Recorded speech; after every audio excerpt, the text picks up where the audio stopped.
In Python, printf with quotes is a feature known as f-strings.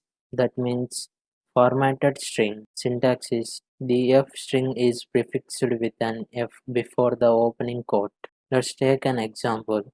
Name equal to jaag, printf f within double quotes hello within curly braces name. Let's run it. See, the output is hello Jock. The expression inside the curly braces are evaluated at runtime. Let's see amending expression. You can include any valid Python expression inside the curly braces. Let's take an example. X equal to 10, y equal to 5. Print of f within double quotes within curly braces, x within curly braces, y equal to within curly braces, x plus y. Let's run it. See, the output is 10 plus 5 equal to 15. Let's see formatting options. You can also format the expression using format specifiers. Let's take an example.